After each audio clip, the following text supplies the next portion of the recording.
about what's happening going into the summer here in West Pelzer. And so since last time we talked, I guess things are starting to open back up. We got a regular summer coming here.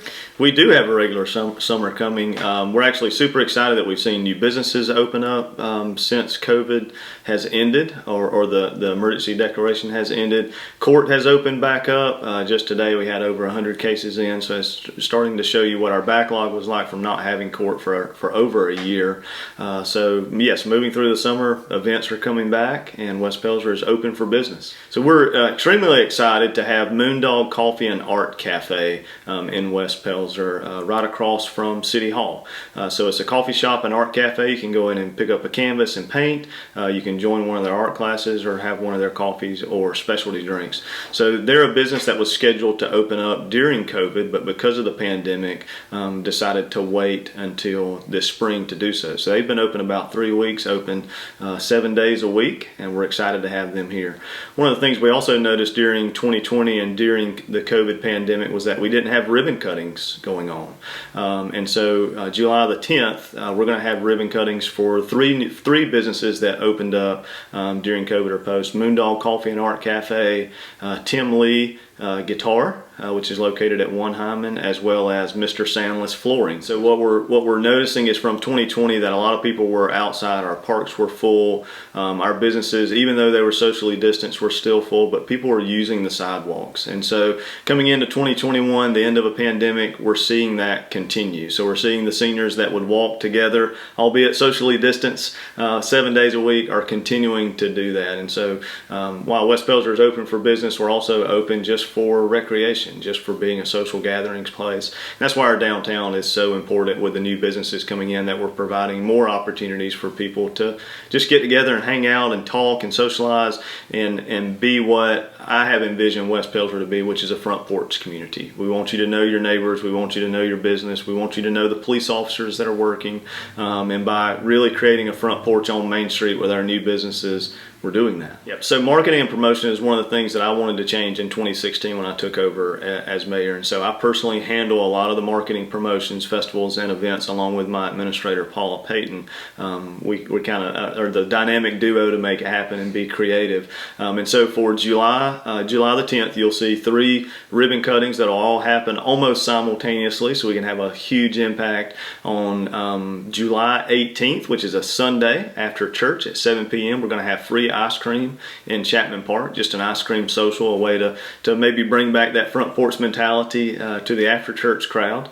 And then August the 2nd, we have National Night Out, and that's where EMS, the Anderson County Sheriff's Department, the Williamston Police Department, West Pelzer Police Department, West Pelzer Fire Department, and Williamston Fire Department all get together. We do tug of war games, we throw eggs, we do sack races, we have the fire department show, how the jaws of life works to cut open a vehicle. We have giveaways, and it's just a way to recognize our first responders, but then also allow them to engage with the community. And we're one of the only municipalities that does that, and we invite our community partners to do that as well. We'll also have Dog Days of Summer that will happen before school starts back. That date has yet to be determined, but as I've told you before, West Pelzer was founded on dogs, and so we like to kind of nod our hat to the history and give a chance for people to show off their canine friends.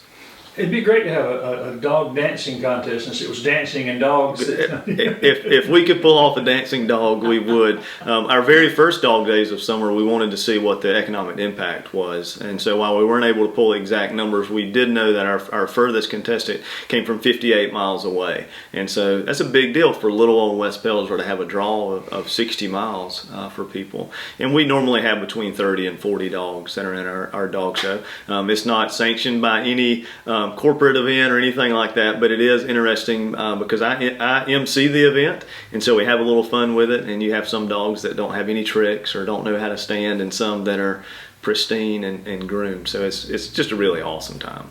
And moving into the fall, we're going to have the yard sale and the beards and biceps and all that stuff coming. We will. Westie's Vintage Market, I think, is in October. The first weekend in October, we have our mile-long yard sale from Highway 8 to Highway 20.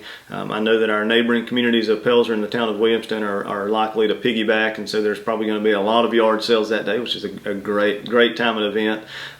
We will also do beard and biceps, and we'll have our annual Christmas parade the first Saturday in December as well. Bigfoot has made a couple of appearances this year. During COVID, he went into hiding for a while. He did come out and help some of the local businesses deliver pizza and deliver Sunday meals. And then Bigfoot also came out and gave away books at the end of the school year last year. But yes, I anticipate you'll see a little more Bigfoot around post-COVID. So we have about 4 or 5 builders in town. We're looking at annexation strategies for other properties that we've been engaged about as far as mixed use development or residential development. But right now through 2025, we're going to have about a 19% growth in the number of homes.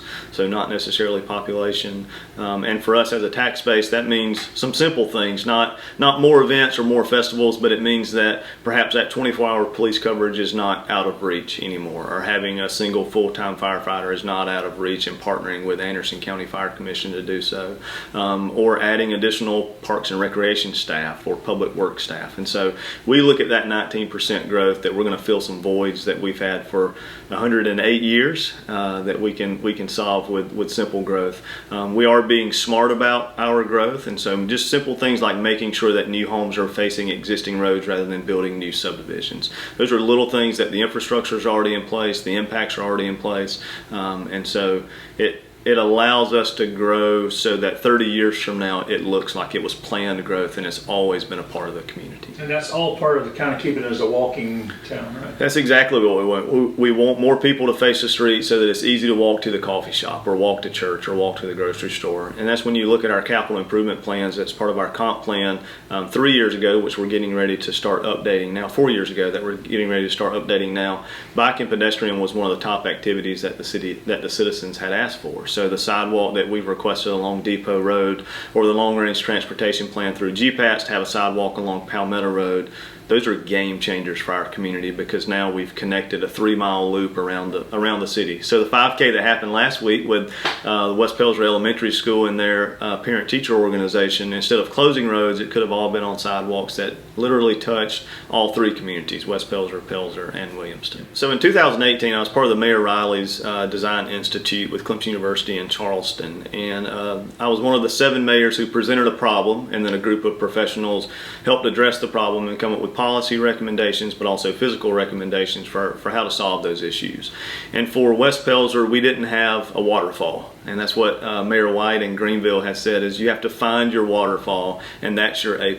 And for us, we didn't have one. We couldn't find it, but knowing how close we were to the Saluda River was really important to us. It's important to our community and also the Pelzer community. And so one of the recommendations that Riley's Institute gave was to find a piece of property along the river and buy it or lease it and let it be the first West Pelzer Riverfront Park. And so earlier this year, Council approved a long-term lease for 10 acres along the Saluda River at Highway 20. That's directly adjacent to the town of West Pelzer, for our first riverfront park called Riverfront West.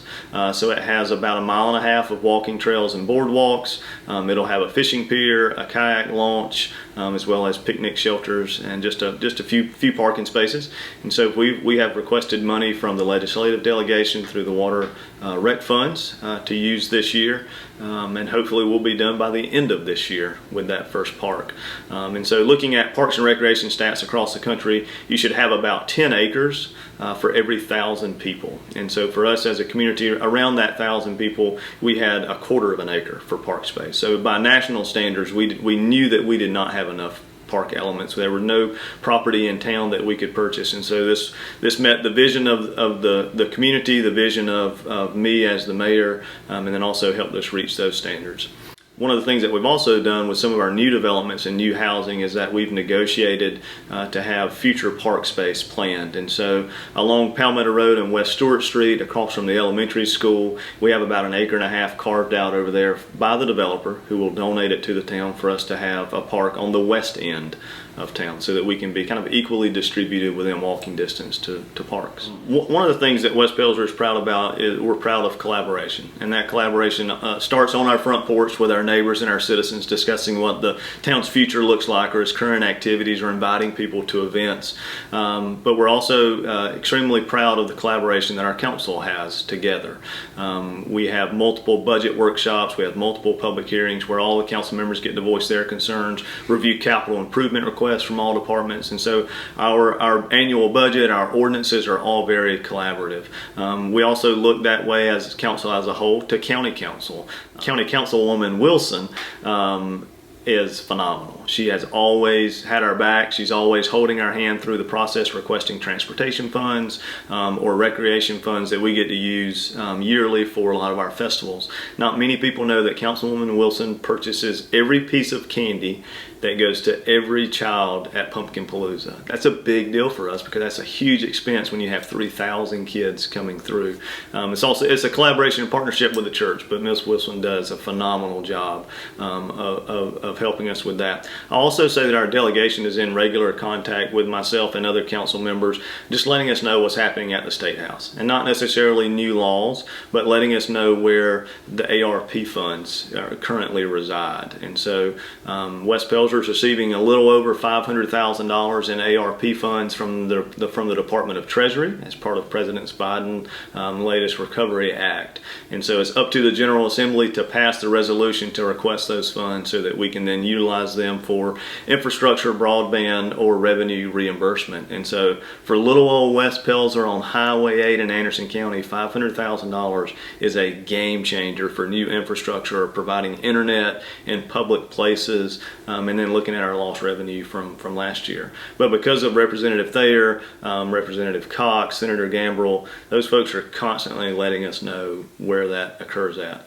I wish that I could say that we were going to have those funds sooner than later, but 46 counties and 17 cities have already received those because they were non-entitlement cities. So there are 254 cities that are waiting right now in South Carolina for the General Assembly to ask the governor to request the funds. So if I could leave with one thing, it would be, please, General Assembly, get back together before September and request those funds because your municipalities need them.